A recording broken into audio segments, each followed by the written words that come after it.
Imaginez que vous entrez dans un restaurant chic où tout semble parfait, jusqu'à ce qu'un événement inattendu se produise. Un groupe de dames fortunées projette d'humilier une serveuse noire aux revenus modestes, sans savoir qu'elles sont sur le point d'assister à un événement historique. Vous connaissez ce frisson qui vous parcourt l'échine lorsque quelque chose d'important est sur le point de se produire. Faites attention, car ce qui va se passer va vous prendre par surprise. Le bruit de l'argenterie frappant la porcelaine exquise résonne dans toute la salle du restaurant. Les lustres laissent pendre des lumières dorées qui se reflètent sur les coupes en cristal et les diamants brillants qui décorent les femmes assises aux tables. C'était un décor cossu dans lequel tout semblait briller, à l'exception d'Émilie, la serveuse. Elle se déplaçait entre les tables, balançant des plateaux de mets coûteux, toujours attentive mais discrète. Elle sent les regards. Le jugement était évident.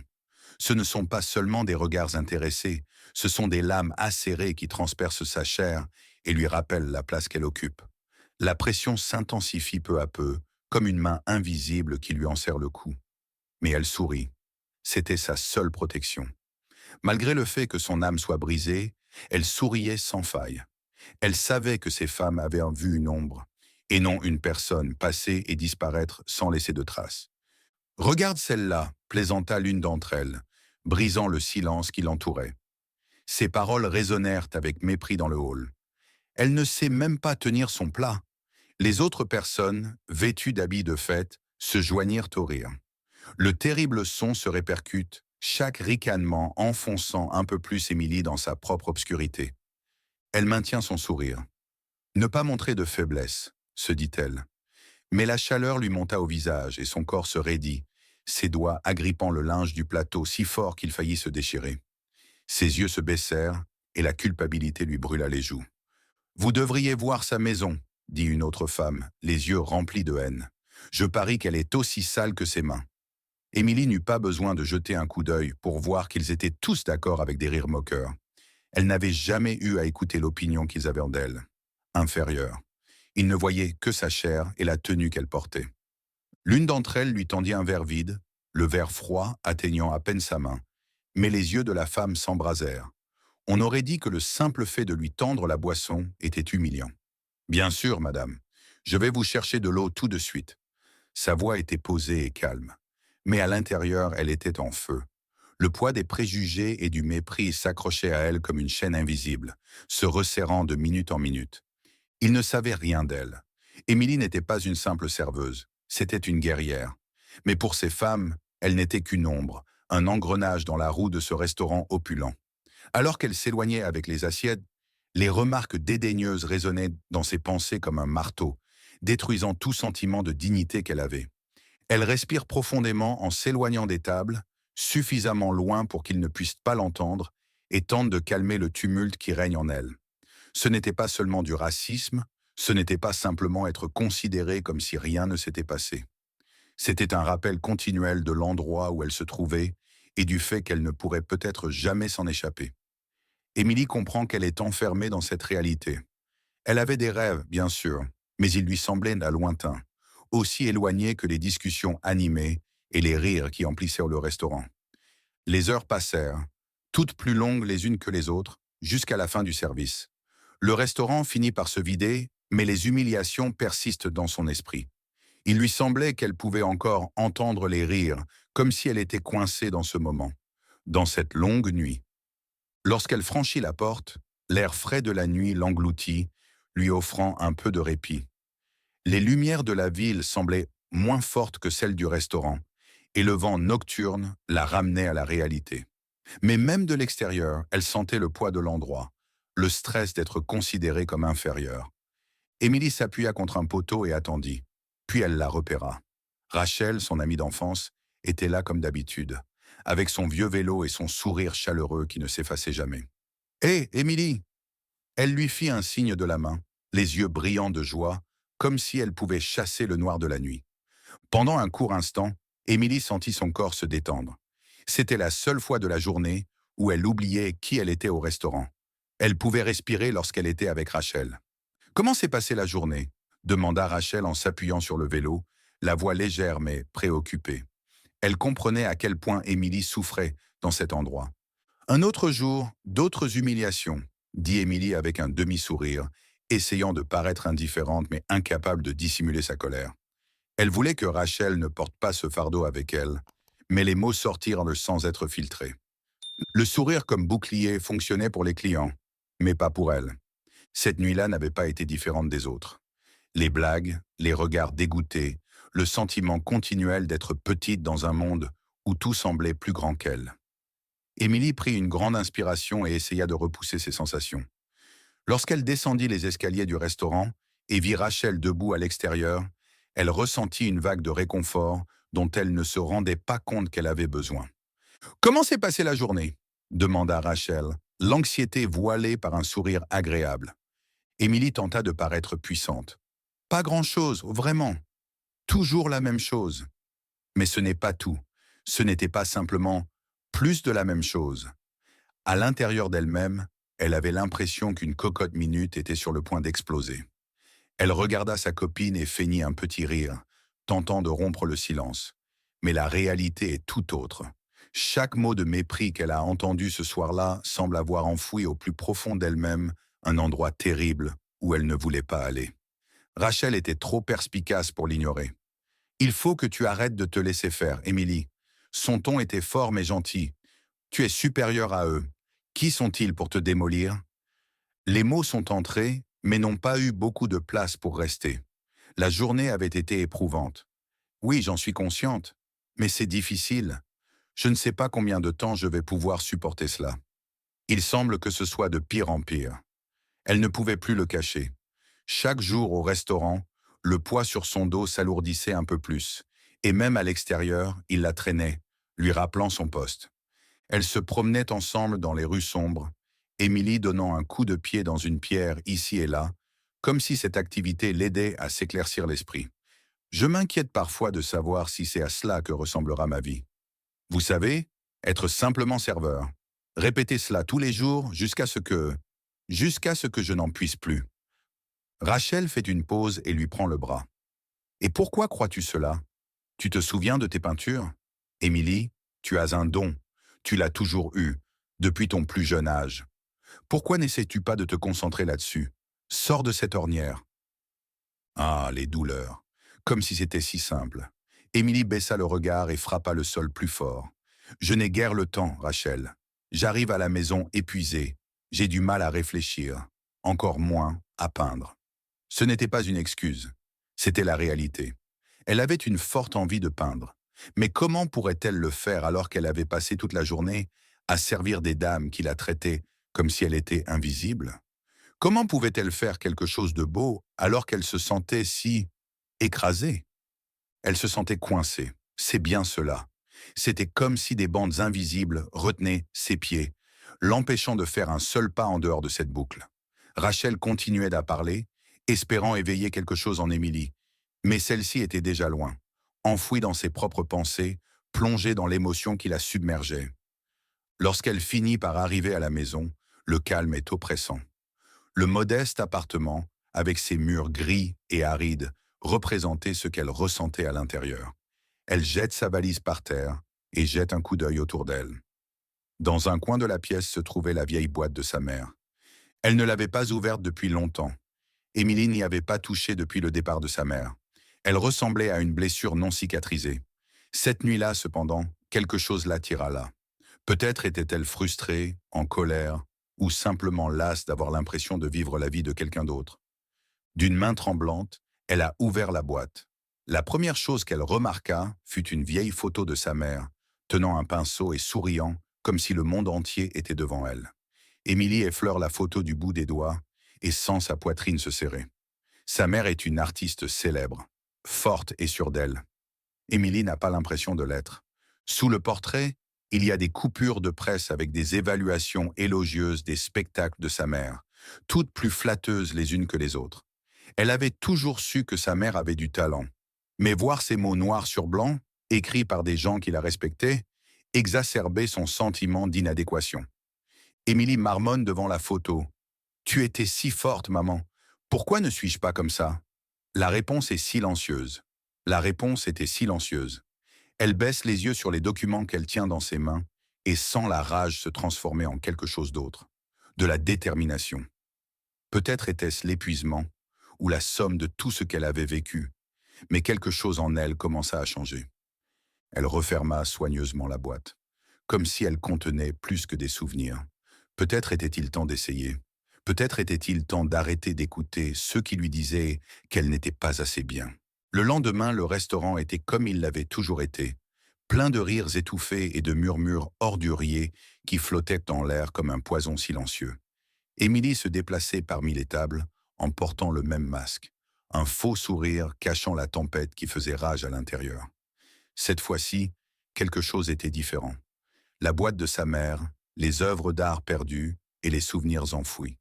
Tout cela résonnait dans sa conscience, se mêlant à la terrible réalité qui l'entourait. Le poids de son quotidien l'étouffe. La fatigue physique est évidente, mais ce n'est pas tout.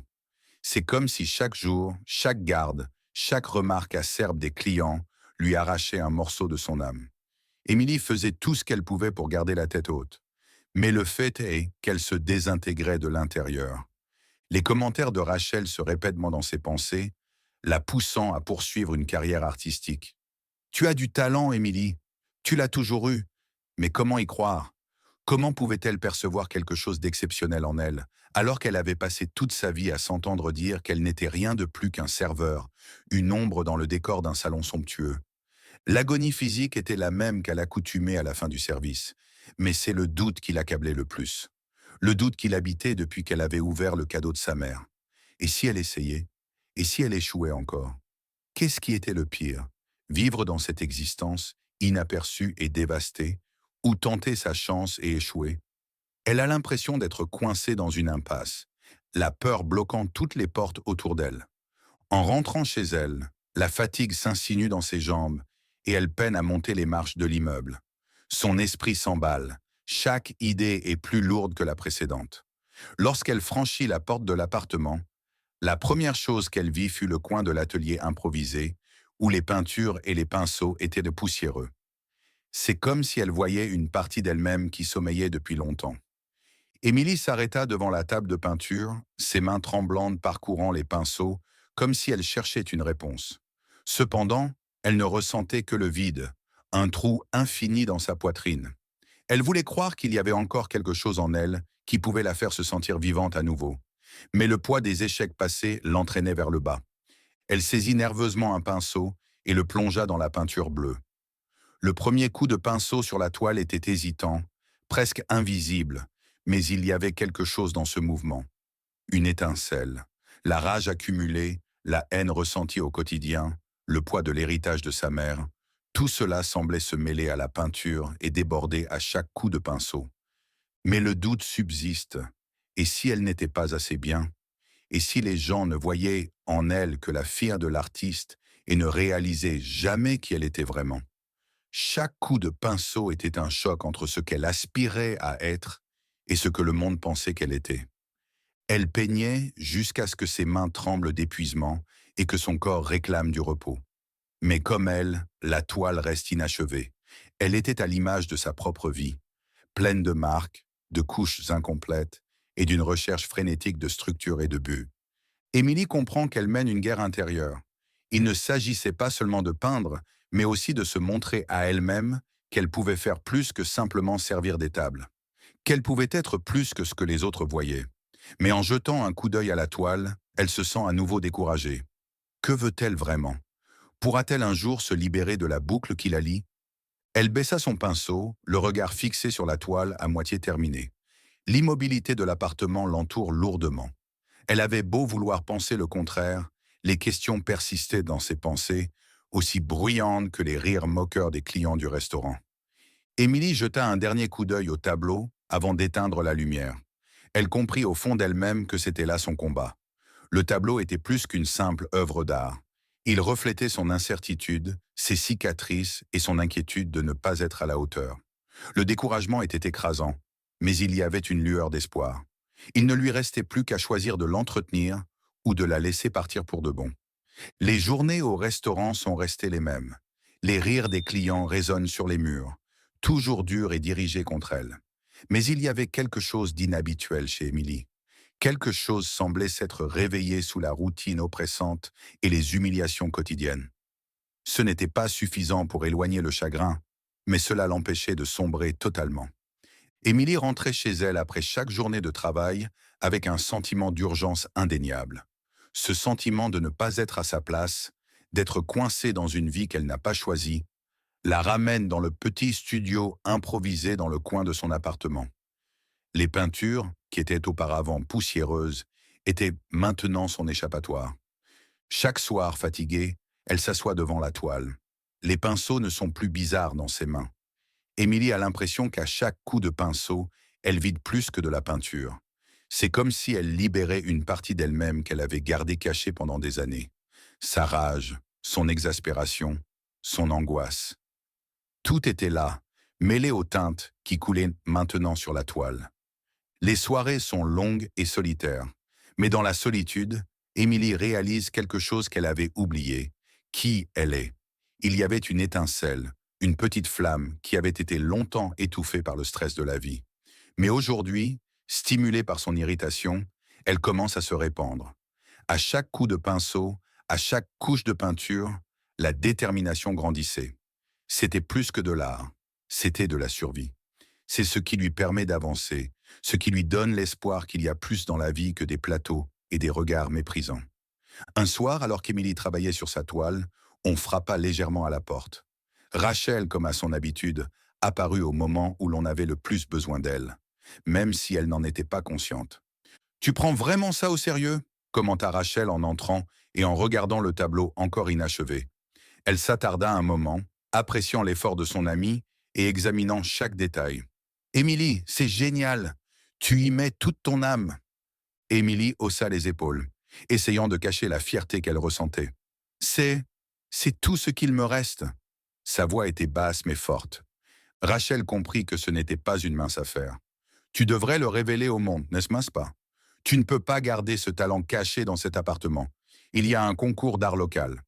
Ce serait l'idéal pour toi. » Le cœur d'Émilie s'emballa. Un concours? Voudrait-elle participer à un concours? Le concept semble ridicule. La compétition? Je ne sais pas. Et si personne ne l'aime? Et si ce n'est pas assez bon? Rachel s'est rapprochée, son regard est devenu sérieux. Tu ne peux pas vivre avec cette terreur, Émilie. Tu es assez bonne. Tu en es déjà consciente. Il faut juste que tu t'autorises à y croire. L'incertitude grignotait encore sa poitrine. Cependant, l'idée de participer à la compétition restait présente dans son esprit. Ce serait l'occasion de faire ses preuves, de montrer au monde qu'elle était plus qu'une simple serveuse invisible. Mais c'était aussi l'occasion d'échouer, comme elle ne l'avait jamais fait auparavant. Émilie n'a cessé d'y penser pendant les jours qui ont suivi. Chaque fois qu'elle regardait l'ordinateur, elle ressentait le poids de sa décision. Le concours lui offrait la chance qu'elle avait toujours désirée, mais sa peur de l'échec l'emportait sur son désir d'essayer. Jusqu'à ce qu'un soir, alors qu'elle fixait le tableau presque terminé, quelque chose a basculé en elle. Elle a compris qu'elle ne pouvait pas vivre indéfiniment avec des « et si ». Si elle ne réussissait pas, elle aurait échoué en essayant.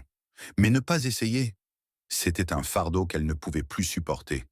Émilie choisit avec la même ténacité qu'elle montrait tous les jours dans ce restaurant. Elle a l'intention de participer au tournoi, et elle avait l'intention d'y aller à fond. Lorsqu'elle annonce la nouvelle à Rachel, sa copine sourit, de ce regard chaleureux qui lui fait croire que tout est possible. « Je savais que tu le ferais. Émilie, tu vas tout déchirer. Ce sera l'occasion de montrer au monde qui tu es vraiment. » Pour la première fois depuis longtemps, Émilie y croyait aussi. La toile restait inachevée, mais elle comprenait maintenant comment la compléter. C'est plus qu'une simple peinture, c'est une partie de son histoire. Et elle est déterminée à faire en sorte que tout le monde le voie. Emily est surprise par la rapidité avec laquelle le matin du tournoi arrivé. Elle se tient devant le miroir, ajustant la tenue simple qu'elle avait achetée spécialement pour l'occasion. Elle n'était pas extravagante, mais c'était ce qu'elle pouvait s'offrir de mieux. Lorsqu'elle se regarda dans le miroir, chaque détail semblait déplacé. Ses cheveux, ses ongles, sa tenue, tout semblait incorrect. Son estomac se serre. Qu'est-ce qu'elle a fait? Comment a-t-elle pu croire qu'elle méritait d'être là? Un concours d'art auquel participent de vrais artistes qui y consacrent leur vie. Qu'en est-il d'elle? Une serveuse qui avait peu de temps pour se détendre, et encore moins pour créer. Elle faillit se laisser emporter par cette vague d'idées, mais le souvenir de ses heures de travail à peindre, de chaque trait qu'elle produisait malgré l'épuisement, la ramena en arrière. Émilie avait travaillé dur pour être présente. Cette peinture était plus que de simples couleurs sur une toile, c'était une partie de ce qu'elle était. Elle ne pouvait pas abandonner maintenant. Pourtant, la terreur de l'échec battait dans ses veines. Que se passerait-il s'il voyait sa peinture? Les gens en riraient-ils? Considéreront-ils qu'il s'agit d'une blague? Il ne s'agit pas seulement d'une œuvre d'art, il s'agit d'elle. Exposer cette œuvre, c'était révéler une facette d'elle-même qu'elle n'avait jamais révélée à personne, et cela l'effrayait.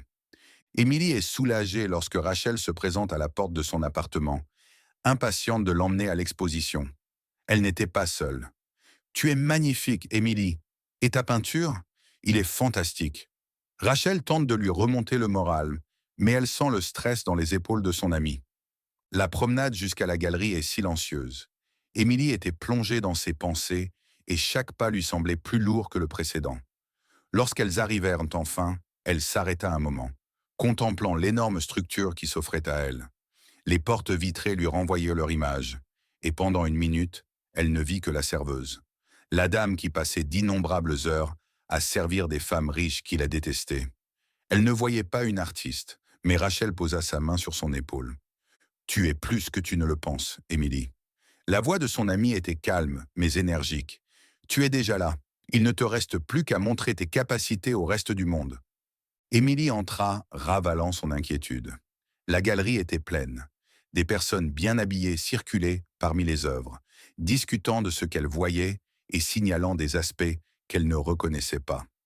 Ses yeux parcoururent immédiatement la pièce jusqu'à ce qu'ils arrivent à son propre tableau, placé dans un coin. De loin, elle a vu l'attention se porter sur son œuvre. Son cœur s'emballa. Émilie voulait s'enfuir et sortir de là avant que quelqu'un ne dise quelque chose de désagréable. Malheureusement, il était trop tard. Elle était là, tout comme le tableau. Il n'y avait pas moyen de revenir en arrière. Les heures s'égrènent. Émilie restait dans un état de tension et d'expectative, attendant et redoutant chaque réaction à son travail. Certaines personnes regardent et s'arrêtent, mais personne ne lui parle directement. L'incertitude est écrasante. Soudain, Victoria, l'une des femmes qui la ridiculisait souvent au café, arriva. Émilie s'est figée. Victoria était là, entourée de ses copines et souriant d'un air sarcastique comme à son habitude. Elle s'arrêta devant l'œuvre d'art et la fixa quelques secondes. Émilie retint son souffle, l'anxiété montant comme une vague prête à déferler. Victoria se retourna lentement et jeta un regard dédaigneux à Émilie. « C'est à toi? Je pensais qu'il serait plus grand, plus impressionnant. » Les mots sont sortis comme un poison, détruisant la confiance d'Émilie. Les copains de Victoria gloussèrent doucement, et Émilie sentit la chaleur envahir son corps, son visage brûlant d'embarras. Elle voulait disparaître. Elle regrettait de ne pas avoir quitté la maison. Les mots de Victoria résonnèrent dans sa tête pendant le silence. « Tu n'es pas assez bien », c'est ce qu'elle avait toujours ressenti au restaurant, et cela la frappa à nouveau de plein fouet. Mais avant qu'elle ne puisse plonger dans le gouffre, Rachel se tenait à ses côtés. Elle ne dit rien, elle n'en avait pas besoin. Le simple contact de sa main sur l'épaule d'Émilie lui rappela pourquoi elle était là. Cette photo faisait partie d'elle, quelque chose que Victoria et ses amis ne comprendraient jamais. Émilie prit une longue inspiration et son regard se porta à nouveau sur l'œuvre d'art.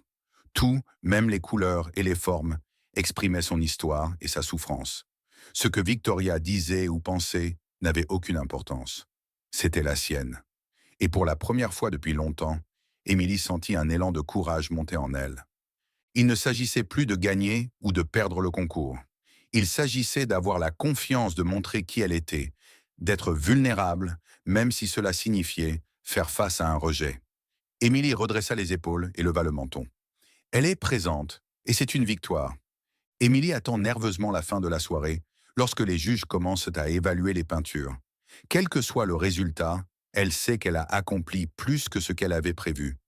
Elle avait surmonté sa peur, ce qui était une victoire en soi. Cette nuit-là semble ne jamais finir. L'image mentale d'Émilie de la salle d'exposition, qui avait été brillante et animée auparavant, commença à s'assombrir.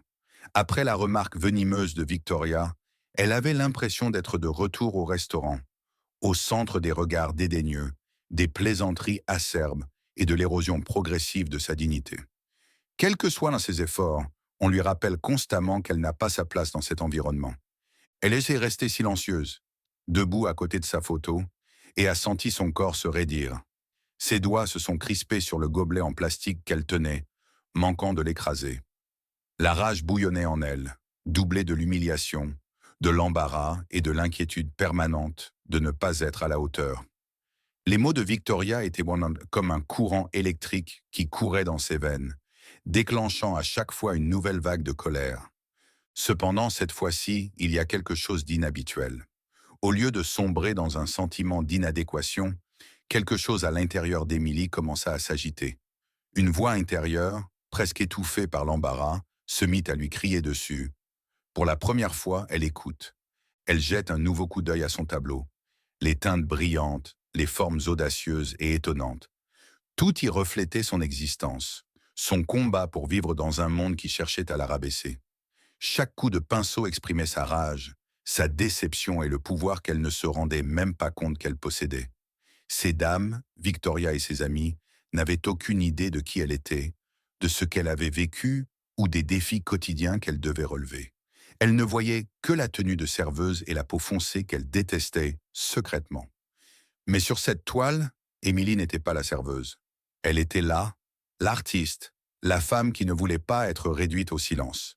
Émilie leva le menton et prit une grande inspiration, la poitrine pleine de vigueur. Elle n'avait pas besoin de la permission de Victoria ou de qui que ce soit d'autre.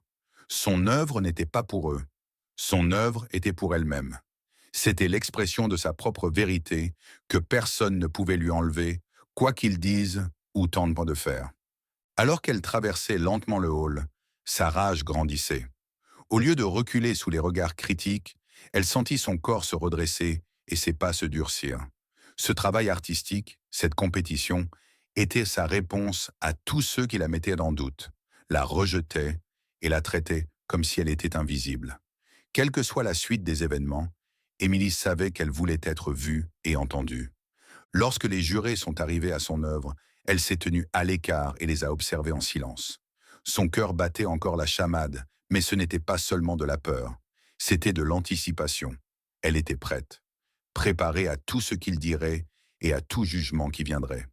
Elle se rendait compte de la valeur de son travail et de ce qu'il représentait. Les jurés ont passé un certain temps devant le tableau, à l'évaluer et à en débattre entre eux. Ils ne lui ont rien dit directement, mais leurs regards étaient concentrés et sérieux.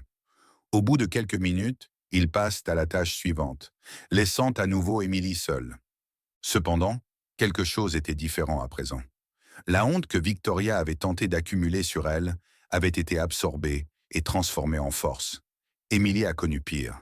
Elle a surmonté l'humiliation au travail, les moqueries quotidiennes et l'effort de se tenir debout alors que tout autour d'elle semblait s'effondrer.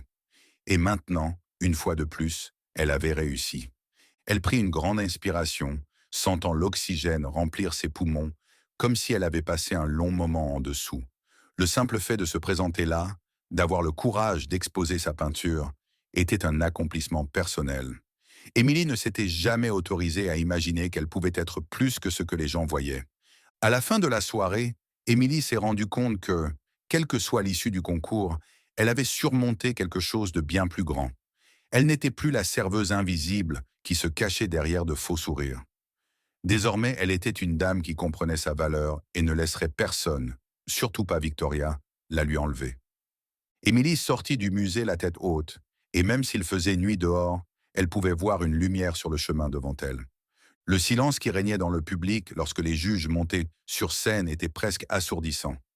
Émilie se tenait à l'arrière. Ses paumes transpiraient et son pouls s'accélérait tellement qu'elle ne pouvait penser à rien d'autre. Les murmures des autres personnes lui semblaient lointains. Noyée dans le bruit de sa propre anxiété, la tension était palpable. Elle sentait le poids de toutes ses décisions, de chaque nuit agitée, de chaque coup de barre chargé d'incertitude et d'angoisse, culminé en cet instant. Le présentateur ajusta le micro et commença à parler, passant en revue les noms des candidats et applaudissant leurs compétences et leurs efforts. Émilie entend les mots mais il lui semble lointain, comme s'il venait d'un endroit qu'elle ne peut atteindre. Elle n'aurait pas pu imaginer que son nom soit mentionné. Pas après tout, pas après tant d'années passées à se sentir inaperçue, humiliée et traitée comme une moins que rien. Et puis l'impossible s'est produit. Et ce soir, le prix est décerné à l'œuvre d'Emily Thompson, Résilience. Emily s'est figée pendant une seconde. Les mots ne semblaient pas réels.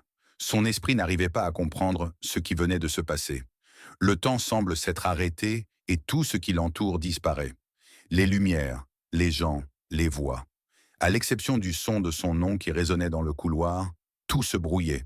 C'était elle. Elle avait gagné. Les applaudissements commencèrent doucement, mais se transformèrent rapidement en un grand cri. Elle pouvait voir Rachel à l'avant, les larmes aux yeux, et applaudissant si fort que ses mains lui faisaient mal. Émilie resta immobile, le choc la maintenant en place. Une douce tape sur son épaule la ramena à la réalité. L'un des organisateurs lui sourit et l'encourage à monter sur l'estrade. Ses pieds sont lourds, mais elle les bouge. Chaque pas lui semblait un effort énorme, comme si elle n'arrivait pas à croire que c'était en train de se produire. Lorsqu'elle est finalement arrivée sur la scène, tous les regards étant braqués sur elle, elle a tenu le prix avec des mains tremblantes. Le poids du trophée est une expérience presque irréelle. C'était comme si tout ce qu'elle portait depuis si longtemps, la peur, l'incertitude et la honte, avait été remplacé par quelque chose de nouveau. Le soulagement, de la fierté. Elle a tenu le prix dans ses mains et a réalisé pour la première fois qu'elle méritait vraiment d'être là. Les fortes lumières de la scène brouillent légèrement sa vue, mais elle peut encore voir les visages dans le public. Certains expriment leur étonnement, d'autres leur reconnaissance. Elle remarqua alors Victoria, qui se tenait silencieusement à l'arrière. L'habituel regard méprisant de Victoria avait disparu, remplacé par une expression qu'Émilie ne pouvait pas comprendre. Peut-être était-ce de l'étonnement ou de la rage. Mais cela ne semblait plus avoir d'importance. Victoria n'avait plus aucun contrôle sur elle. Alors que les applaudissements diminuent, Émilie comprend qu'il est temps de parler. Le micro est devant elle, mais les mots ne viennent pas. Elle avait imaginé ce moment depuis si longtemps. Mais maintenant qu'il était arrivé, que pouvait-elle dire? Elle prit une profonde inspiration et laissa l'immobilité durer encore quelques secondes. Elle trouva enfin sa voix. « Je ne sais pas quoi dire », commença-t-elle, la voix légèrement hésitante, mais suffisamment solide pour être entendue. Pendant une longue période, je me suis sentie insignifiante, comme si toute mon existence consistait à traverser les choses sans laisser de traces. Mais aujourd'hui c'est différent. Elle fixe Rachel, sentant la chaleur de la présence de son amie, le soutien tacite qui a toujours existé. Cette peinture ne parle pas que de moi. Elle concerne tous ceux qui se sont sentis invisibles, qui ont cru que le monde nous considérait comme inférieurs. Mais nous sommes bien plus que cela. Les mots coulaient facilement, mais chacun d'entre eux était chargé de sens. Chaque ligne semblait être une libération, une chance pour elle de se libérer des contraintes qui la retenaient depuis si longtemps. Je suis Emily Thompson, et voici mon histoire. Merci. Alors qu'elle descendait de l'estrade, encore sous le coup de l'étonnement, un soulagement l'envahit. C'est comme si le poids qu'elle portait avait enfin été enlevé de ses épaules. Pour la première fois, elle se sentait légère et libre. Dès la sortie de scène, elle se précipite sur Rachel et son amie, la serre si fort dans ses bras qu'elle manque de s'évanouir. « Je savais que tu le ferais. Je le savais depuis le début », déclara Rachel entre rires et larmes. Cependant, alors qu'elles se réjouissent, les émotions d'Émilie commencent à changer. Elle avait triomphé, mais elle était toujours inquiète.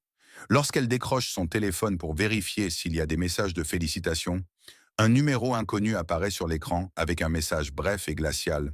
« Félicitations, Émilie. Félicitations, Émilie. » Mais attention, le passé revient toujours. Le soulagement qu'elle a ressenti après avoir gagné a été immédiatement remplacé par quelque chose d'autre. Qu'est-ce que cela signifie exactement? Qui l'a menacée? Même au milieu de sa plus grande réussite, le passé semble déterminé à la faire reculer. Émilie se rend compte que, malgré son succès, d'autres combats l'attendent. Le cœur d'Émilie se serra de panique en regardant le message sur son téléphone portable, qui avait auparavant vibré de joie à la perspective du succès. La simple phrase « Le passé revient toujours » semblait plus lourde que le trophée qu'elle tenait dans ses mains. Qui l'a envoyé? Que savent-ils donc? Son histoire a toujours été quelque chose qu'elle gardait précieusement, comme une cicatrice qu'elle ne voulait pas révéler. Cependant, il semble qu'elle soit sur le point d'éclater d'une manière inattendue. Alors qu'elle sort de la galerie avec Rachel à ses côtés, l'euphorie du prix s'estompe. Rachel, toujours en extase, se réjouit de la victoire et de l'avenir brillant d'Emily, mais elle n'arrive pas à se concentrer. Son esprit était fixé sur le message. Quelque chose de grave se préparait, et elle ne savait pas comment y faire face. De retour chez elle ce soir-là, Émilie s'effondre sur le canapé. Le prix était là, brillant sur la table, mais son attention était attirée par l'écran de son téléphone portable. Les remarques semblaient se répercuter dans la pièce vide. La tension qui régnait dans l'air était oppressante. Il ne fallut pas longtemps pour que le téléphone vibre à nouveau, et son cœur faillit s'arrêter. Une autre note. Tu pensais pouvoir t'en sortir, mais tout le monde sait qui tu es vraiment. Émilie sentit son estomac se dérober. Son passé. Qu'est-ce que les gens savaient? Que croyaient-ils qu'elle cachait? C'était comme si elle était ramenée dans un endroit qu'elle avait eu tant de mal à fuir. Elle prit une profonde inspiration et essaya de ne pas s'inquiéter. Quoi qu'il arrive, elle ne pouvait pas laisser cela la ruiner. Pas aujourd'hui, pas après tout. Rachel arriva chez elle le lendemain matin et elle vit tout de suite le malaise de son amie. Qu'est-ce qui se passe, Emily? Tu as gagné et pourtant tu agis comme si quelque chose d'horrible allait se produire. Qu'est-ce qu'il y a? Émilie, la voix fêlée, lui montra les textes. Rachel reste immobile pendant 1 minute, lisant attentivement chaque mot. Sais-tu qui peut faire ça? Émilie secoue la tête. Non, je ne sais pas. Mais il semble que quelqu'un sait quelque chose sur ma mère et son passé. Quelque chose que j'ignore. Rachel soupire, visiblement inquiète. Écoute, Émilie, ne te laisse pas abattre. Quoi qu'il en soit, tu dois y faire face. Tu as traversé tant d'épreuves et enduré tant d'humiliations. Tu ne peux pas laisser cela t'immobiliser maintenant. Les remarques de Rachel furent une bouffée d'air frais dans la tête chaotique d'Émilie. Elle savait que son amie avait raison. Quoi que le passé lui ait réservé, elle devait être prête. Elle ne pouvait pas s'échapper. Avec un dernier soupir, elle décida d'affronter la situation, quelle qu'elle soit. Elle était allée trop loin pour laisser la peur la ramener à l'endroit qu'elle avait fui. 2 jours plus tard, Émilie retourna au restaurant, faisant comme si tout était normal. La médaille du concours semblait insignifiante au milieu de cette routine claustrophobique, où les mêmes dames qui s'étaient moquées d'elle auparavant la regardaient maintenant avec un mélange d'intérêt et de mépris déguisé. Cependant, son agitation persiste. Elle vit jour et nuit dans la terreur de ce qui pourrait arriver. Alors qu'elle s'apprête à partir, un inconnu entre dans le restaurant. Il était grand, avait des cheveux gris et un regard sérieux qui éveilla son intérêt. Il s'est approché d'elle, se tenant au comptoir comme n'importe quel autre client, mais quelque chose dans son regard l'a figé. « Emily Thompson ?» demanda-t-il sans préambule. Elle acquiesça, la gorge sèche, tandis que la terreur montait. « Oui, c'est bien moi. Puis-je vous aider ?» L'homme prit une profonde inspiration avant de lui tendre une enveloppe. « J'étais un ami proche de votre mère. J'ai vu tous ces spectacles, mais peu de gens savent qu'elle a vécu une bataille que vous n'auriez jamais pu imaginer. » La terre sous les pieds d'Émilie sembla se dérober. Ce qu'elle redoutait était arrivé.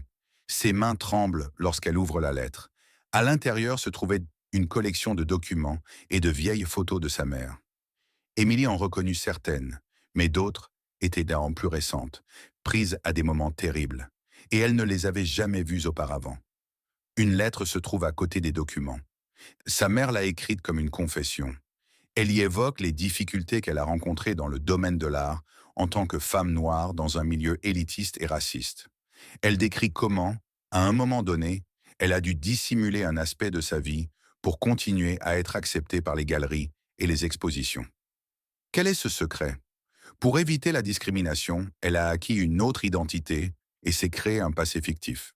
Son véritable nom de famille, ses origines modestes ont été effacées pour qu'elle puisse exister dans ce monde terrible. Émilie ressent une intense douleur dans la poitrine. Sa mère, qu'elle avait toujours respectée pour sa force et sa volonté inébranlable, avait dû succomber à un système oppressif et effacer ses racines pour être reconnue. Une sensation d'injustice envahit son corps. Elle n'arrive pas à décider si elle doit pleurer pour sa mère ou pour la rage qu'elle ressent face à la façon dont le racisme a façonné même la vie de la dame qu'elle adorait tant. Le type lui dit Elle voulait que tu le saches, mais elle n'a jamais trouvé le bon moment. Tu as maintenant l'occasion d'éviter de commettre les mêmes erreurs. Émilie, ne déguise pas qui tu es. Sois vrai, même si tu dois perdre des batailles. Elle lut la lettre jusqu'à la fin, la poitrine serrée, avant de prendre une profonde inspiration. Le passé était revenu, mais pas pour la ruiner. Il devait la libérer. Elle réalisa, pour la première fois, que les décisions de sa mère, aussi terribles soient-elles, avaient été prises dans une société où la survie l'emportait sur la vérité. Mais la situation d'Émilie est différente. C'est à son tour de respecter l'héritage de sa mère, mais d'une manière différente. Elle lève les yeux vers l'homme et lui dit « Merci, je sais ce qu'il me reste à faire. »